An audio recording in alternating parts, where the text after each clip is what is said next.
এই কি একটা অবস্থা!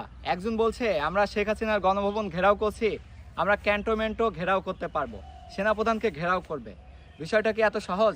অবশ্যই একটা কথা বললে সেটার মাপ রেখে কথা বলা উচিত।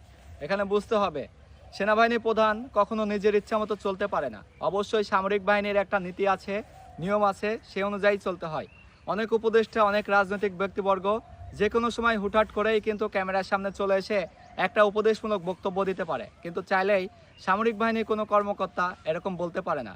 আপনি যখন হুটহাট করে ক্যান্টনমেন্ট ঘেরাও করতে যাবেন, আপনি কি টিকে থাকতে পারবেন?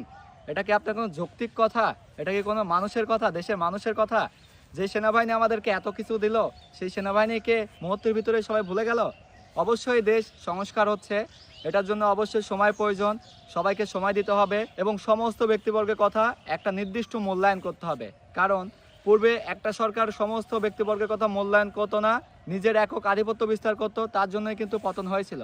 বাট এখনও যদি এই সমস্ত ব্যক্তিবর্গ ওই রকমই ব্যবহার করে, তারা যা বলবে তাই ঠিক, আর বাকি যা বলবে সব কিছুই গাছের পাতার মতো ঝরে পড়া, ঠিক তেমন ভাবলে কিন্তু হবে না। অবশ্যই সমস্ত ব্যক্তিবর্গকে, তারা ঊর্ধ্বতন কর্তৃপক্ষ, দেশের মুকুট সেনাবাহিনী, তাদেরকে ন্যূনতম সম্মান প্রদর্শন করতে হবে, যাতে আমার সেনাবাহিনীর ভাবমূর্তি আরও উজ্জ্বল হয়। ধন্যবাদ সেই সমস্ত ব্যক্তিবর্গকে যারা এরকম চিন্তা করে। অবশ্যই তাদের মন সংস্কার হওয়া উচিত।